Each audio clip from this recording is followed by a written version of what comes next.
चलिए इसी के साथ इस कार्यक्रम की हम शुरुआत करना चाहेंगे, लेकिन शुरुआत करने से पहले मैं अंकुश को चाहूंगा कि वेलकम एड्रेस के साथ इस कार्यक्रम को आगे बढ़ाएं। Ankush please please join me here.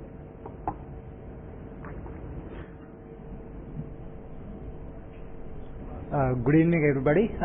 It's really nice to be in front of such an awesome audience.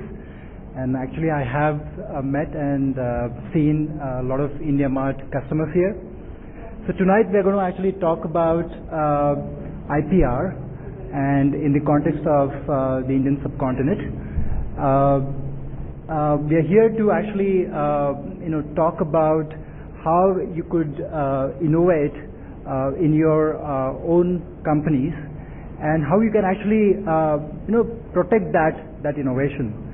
So it's going to be an exciting discussion, and we are running this series for the entire SME segment, and we have invited some of our customers here.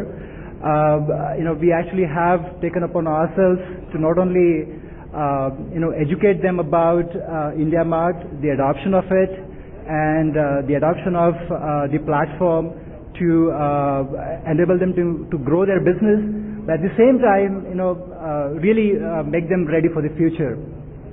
As competition heats up, as new entrants come into various industries, so I think it's going to be an exciting conversation. So I'm looking forward to that conversation. Welcome again.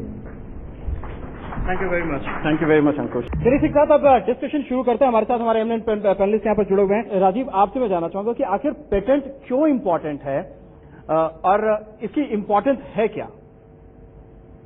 Patent एक protective gear है।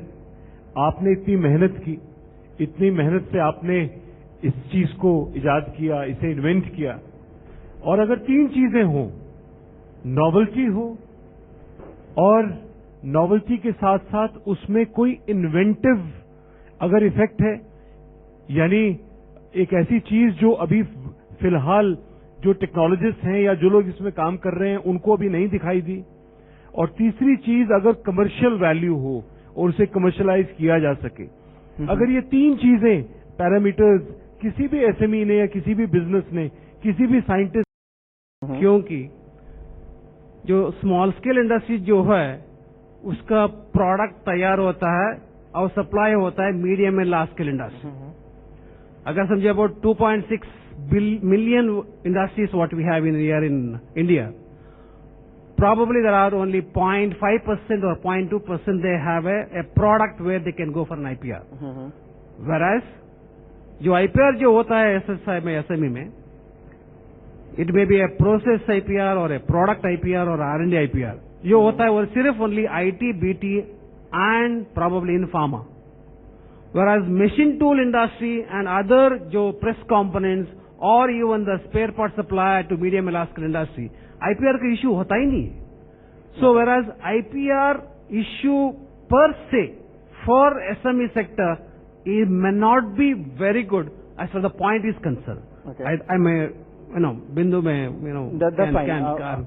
Whereas here what happens is SME per se is not the IPR issue as such, whereas what they require is lot of other things support. बात जब IPR की होती है तो इसमें सिर्फ आप पेटेंट ही नहीं शामिल, इसमें कॉपीराइट जैसी चीजें हैं, फिर इसमें इंडस्ट्रियल डिजाइन है, आपने कोई अपना यूनिक डिजाइन बनाया हुआ है वो है, इंक्लूडिंग ट्रेड सीक्रेट, ये सारे ऐसे इश्यूज हैं। हमारे साथ हमारे तमाम खास मेहमान मौजूद है। बिंदु, आपसे जानना चाहिए, आपको लगता है कि एक ये बहुत इंपॉर्टेंट एक ऐसा फैक्टर है जिसको कि एसएमईज अक्सर मिस आउट कर जाते हैं और इनकी इनकम का एक जो एक्स्ट्रा सोर्स होता है वो कहीं ना कहीं मिस कर जाते हैं sir? I think according to me जो फर्स्ट प्रॉब्लम है वो है कि अवेयरनेस लेवल काफी कम है। और आईपीआर, जैसे कि पीयूष जी ने बोला है अभी, कि IPR doesn't just mean patents, copyrights आते हैं, डिजाइन आते हैं। अगर आप कोका कोला का एग्जाम्पल लें तो जो रेसिपी है कोका कोला की वो ट्रेड सीक्रेट है, जो कोका कोला नाम है वो ब्रांड नेम है, लेकिन जो बॉटल की शेप है that is a design. So एक पर्टिकुलर प्रोडक्ट में there can be multiple things, और आईपीआर सिर्फ पेटेंट फाइल करना और जस्ट अपनी इनोवेशन प्रोटेक्ट करना नहीं है। At the same time you have to be very very cautious that you don't infringe any third parties rights without knowledge. किसी और की टेक्नोलॉजी तो नहीं आप यूज कर रहे हैं। अपनी टेक्नोलॉजी प्रोटेक्ट करने से ज्यादा इंपॉर्टेंट है to make sure that you are not using technology of third parties, because वो आपको that can land up into a litigation. So IPR के दो इंपॉर्टेंट एस्पेक्ट्स हैं, अपनी टेक्नोलॉजी प्रोटेक्ट करना और to make sure that you don't infringe third parties. और अक्सर ऐसा होता है बिंदु कि हम in last 3-4 month I made more than 3000 entrepreneurs. मैंने कई जगह इस एग्जांपल को देखा कि वो कुछ न कुछ उनके बिजनेस प्रोसेस में, उनके डे टू डे लाइफ में आप सब कुछ न कुछ ऐसा यूनिक और नया जरूर करते हैं जिसको कि अक्सर आप मिस आउट कर जाते हैं क्योंकि आपको लगता है it's a day to day thing. लेकिन अगर दूसरे के पॉइंट ऑफ व्यू से देखा जाए तो अपने आप में एक बहुत ही यूनिक चीज होती है जिसको कि अगर आप पेटेंट कराएं या उसको अगर आप रजिस्टर्ड अपने नाम से कराएं तो you can actually make money out of it. या एग्जैक्टली, और काफी कम इनोवेशंस हैं जो पेटेंट्स के लिए क्लैरिफाई करती हैं, because patent is only for inventions not for discovery. So invention can be a product और प्रोसेस। सो उससे पेटेंट फाइल करना है या नहीं फाइल करना है उससे पहले it is very important to make sure कुछ सर्च करके, पेटेंट सर्चेज होती हैं जिससे you can be sure whether it qualifies to be called as a patentable invention और नॉट। बिकॉज अगर वो क्वालिफाई करता है तभी उसकी सेंस बनती है कि आगे प्रोसीड किया जाए, otherwise you land up wasting money as well as time. So patent search is very important right in the beginning before you decide to file for a patent application. Laxman, देखिए SMEs का generally known for innovation of product, processes, technologies, and ये generally इनका niche area में लोग compete करते हैं, whether it is geographical और technology और वट एवर इट इज। इनको देखिए पेटेंट करने से एक तो 20 साल की इनको मोनोपोली मिलती है, डिजाइन्स में इनको 15 साल की मोनोपोली मिलती है। अगर ट्रेडमार्क्स लिया जाए तो शुरुआत में ट्रेडमार्क्स एक्ट के हिसाब से तो 10 साल की इनको मोनोपोली मिलेगी, and they can start renewing it and then every 7 years cycle they can renew it. Exactly. तो ये अक्सर होता है कि लक्ष्मण, जैसा कि बिंदु जी ने बहुत सही बताया कि आप लोग को पता ही होता है, मैं अपनी फैमिली में मेरे ऐसा एग्जांपल मैंने देखा है कि there is a relative mine, उन्होंने वो 15 साल से 84 से उनकी कंपनी चल रही है और वो एक नाम यूज कर रहे हैं, लेकिन उस नाम को आज तक उन्होंने न कभी रजिस्टर कराया न उसका ट्रेडमार्क कराया। और उनको 6 महीने पहले झटका लगा कि उन्हीं का एक कॉम्पिटिटर, उन्हीं के एक एम्प्लॉय ने एक नई कंपनी, बिकॉज उसको वो सीक्रेट पता था और उसी नाम को उसने रजिस्टर करा लिया और इनको उल्टे ने नोटिस भेजा कि आप इस नाम को अब यूज नहीं कर सकते, जबकि 20 साल से उस नाम को यूज कर रहे हैं। पीयूष, वही मैं बताना चाह रहा था कि एसएमईज को ग्रोथ एंड एक्सपैंड करना है तो इनको कॉम्पिटिटिव एज मेंटेन करनी है। कॉम्पिटिटिवनेस आती है ये patent, trademarks and trade secrets maintain करना भी बहुत इंपॉर्टेंट होती है। एक सेकंड व्यू लेना चाहिए पर अंकुश का। अंकुश, Yeah, I think so. Creativity happens every day, and my observation is that we Indians are very creative, but we don't think about how we could take this creativity and leverage it not only 5 years from now, 10 years from now, or 20 years from now. So when you are in doubt, you actually should go ahead and apply a patent. I was just digging up some numbers, and in terms of the number of patents that were actually filed last year in India, just 34,000. Okay, as compared to 250,000 in the US. So, and out of the 34,000, 80% were actually filed by non-Indians, by foreign companies. Okay, so it's clear that we are being very modest here, and I can assure you, and actually I'm very sure that SMEs.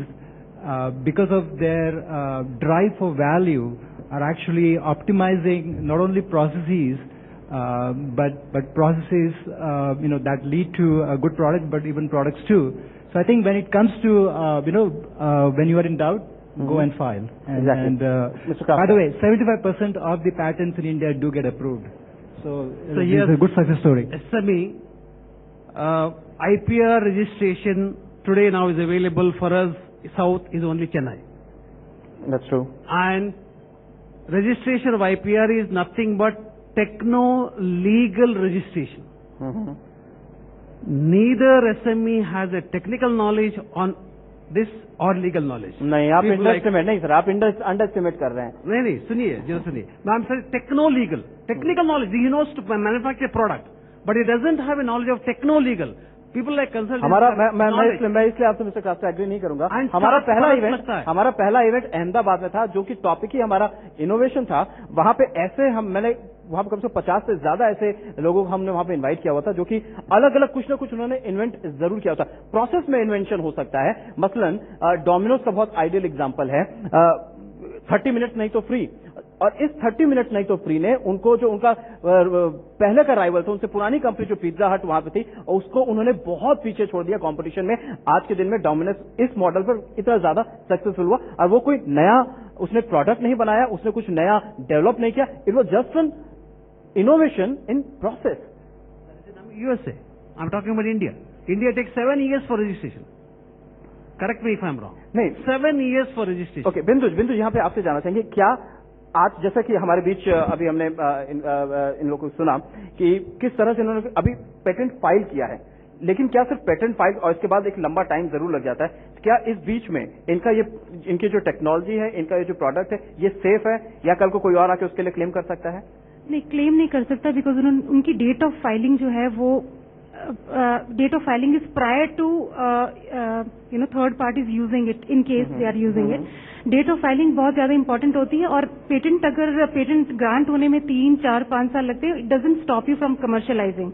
और जब आप commercialise करते हैं, whether it's a product और process, it should be labelled as patent pending. That is a legal notice saying that patent application has been filed but not yet granted. So वो एक no parking board की तरह काम करता है, जो कि पेटेंट पेंडिंग स्टेटस होता है। तो even if it takes time, but you can always license your technology or you can commercialize it yourself. So that doesn't stop you from commercialization or disclosure.